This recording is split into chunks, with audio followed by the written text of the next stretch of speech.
నిజామాబాద్ జిల్లాకు నేడు అమిత్ షా పర్యటన కొనసాగుతుంది. అమిత్ షా పర్యటన సందర్భంగా నిజామాబాద్ పార్లమెంట్ పరిధిలోని 7 అసెంబ్లీ నియోజకవర్గాలకు సంబంధించి సుమారు 1,00,000 మంది ప్రజలు వచ్చే విధంగా అక్కడ అన్ని ఏర్పాటు చేశారు. ఈ సభను ఉద్దేశించి నిజామాబాద్ ఇందూరు విశాల జనసభను ఉద్దేశించి అమిత్ షా ఏం మాట్లాడతారు, ఇక్కడ ప్రజలను ఎలాంటి ఉత్తేజపరుస్తారనే అంశానికి సంబంధించి నిజామాబాద్ సిట్టింగ్ ఎంపీ బీజేపీ అభ్యర్థి ధర్మపురి అరవింద్ గారు ఉన్నారు. అన్నారు సార్, చెప్పండి. ముఖ్యంగా నిజామాబాద్ జిల్లాకు నేడు హోమ్ మినిస్టర్ అమిత్ షా వస్తున్నారు.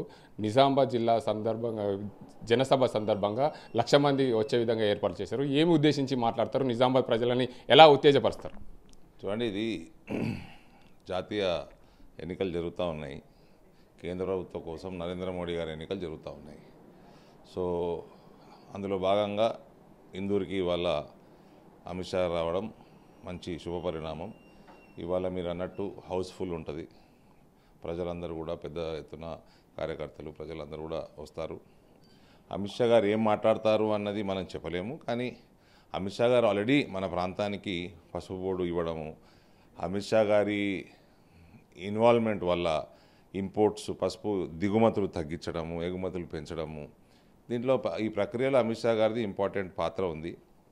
అదే కాకుండా మన ప్రాంతానికి బీడీ కార్మికుల కోసం 500 బెడ్ల సూపర్ స్పెషాలిటీ హాస్పిటల్ పెడతామని ఇంతవరకు చెప్పారు. పసుపు రీసెర్చ్ సెంటర్ గురించి మాట్లాడారు. మక్కా ఇవన్నీతో బ్రోకెన్ రైస్తో ఎథనాల్ తయారు చేసుకుంటే ఇక్కడ మంచి ఇండస్ట్రీస్ వస్తాయని చెప్పారు. కాబట్టి ఇవన్నీ ఆల్రెడీ ఆయన చెప్పడం జరిగింది. సో ఇవాళ భారతదేశంలో కొద్ది ఇబ్బందికరంగా Congress party manifesto, Congress party చరిత్ర ఉంది. ఇదే కాంగ్రెస్ పార్టీ ఒక కమ్యూనల్ వైలెన్స్ బిల్లు పెడదామని ప్రయత్నం చేసింది 2005 ప్రాంతంలో. అందులో ఎక్కడ కూడా కమ్యూనల్ రైట్స్ అయితే దోషి మెజారిటీనే, అంటే దోషి హిందువే. దాని కేసులు ఉండవు. ఇక ముస్లిం దోషి ఎప్పుడు ఉండదు, దోషి హిందువే. కశ్మీర్ లాంటి ప్రాంతంలో అయినా కూడా అక్కడ 2% హిందువులు, 98% ముస్లింలు, కానీ దోషి హిందువే. ఎందుకంటే ముస్లింలు ఇండియా మొత్తం మైనారిటీ కాబట్టి. ఇటువంటి బిల్లు తేయడానికి ప్రయత్నం చేస్తే ఆనాడు బీజేపీ అడ్డుకొని రోడ్ ఎక్కింది. కాబట్టి బిల్లు పాస్ కాలేదు. ఇటువంటి ప్రయత్నాలు కాంగ్రెస్ పార్టీ అనేకం చేసింది. అనేక మార్లు చరిత్రలో కొన్ని చేసింది కూడా. వక్ఫ్ బోర్డు లాంటి యాక్ట్ తీసుకురావడం.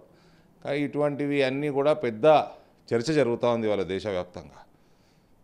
సో అమిత్ షా గారు ఏ టాపిక్ పైన మాట్లాడతారన్నది మనకు ఐడియా లేదండి. అయితే సార్, చెప్పండి. ముఖ్యంగా ఇటీవల కాలంలో సీఎం రేవంత్ రెడ్డి ఏదో గుడ్డు తీసుకొని నెత్తి మీద పెట్టుకొని తిరుగుతున్న పరిస్థితి, అంటే ఏంటి దాని ఉద్దేశం? అంటే మీరు ఇందాక కూడా ఇన్ని రోజులు కూడా కామెంట్ కూడా చేశారు. అది ఏం ఉద్దేశం ఏముంది ఆయన రైతుల విషయంలో, మహిళల 6 గ్యారెంటీలు ఏదైతే, తులం బంగారం, 4,000 పెన్షన్, 2,500 మహాలక్ష్మి, రైతుల బోనస్ 500, రైతు భరోసా 15,000, 2 లక్షల రుణమాఫీ, వీటన్నిటి మీద ఆయనకి ఎంత సీరియస్నెస్ ఉంది, ప్రజల మీద ఎంత సీరియస్నెస్ ఉంది, అంటే ఆయనకి రాజకీయాలు అంటే తమాషా అయిపోయినాయి అన్న ఒక అభిప్రాయమే ఏర్పడుతుంది. ఒక ముఖ్యమంత్రి స్థాయిలో ఉండి గాడిది గుడ్డు మోయటము, అటువంటివి బుడ్డర్ఖాన్ వేషాలు వేయటము, ఇది మంచిది కాదు. అయితే సార్, చెప్పండి. ముఖ్యంగా ఈ నిజామాబాద్ పార్లమెంట్ పరిధిలో నేడు అమిత్ షా పర్యటన సందర్భంగా పూర్తి స్థాయిలో భారీ జనం అయితే స్వచ్ఛందంగా వస్తున్నారని చెప్తున్నారు బీజేపీ శ్రేణులు. అందులో మీ పాత్ర కూడా స్వయంగా ఉంది. మీ గెలుపు కోసము ప్రతి ఒక్క కార్యకర్త కూడా కష్టపడుతున్న పరిస్థితి ఉంది. ఆ కార్యకర్తలను ఉద్దేశించి మీరు ఇంకా ఇక్కడ నిజామాబాద్ పార్లమెంట్ పరిధిలో ప్రజలను ఏమి ఉద్దేశించి చెప్తారు?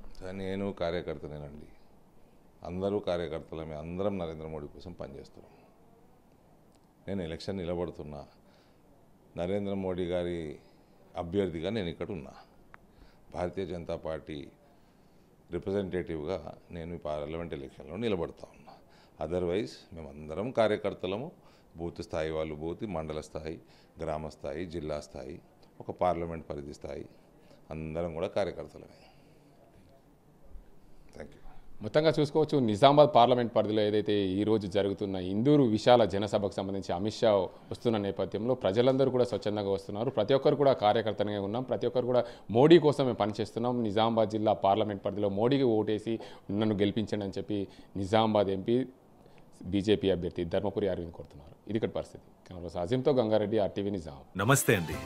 ఇది వ్యాపారం గురించి కాదు, ఓటు గురించి. ఎన్నికల్లో ఓటు వేయడం మన హక్కు మాత్రమే కాదు, కర్తవ్యం. ఎంతో మంది మహా నేతలు శ్రమించి ప్రాణత్యాగం చేసి ఈ అవకాశాన్ని మనకిప్పించారు. అందరూ ఓటు వేద్దాం. ఎందుకంటే ఓటు హక్కు ఊరికే రాదు. నా ఓటు ఎవరికో తెలుసా?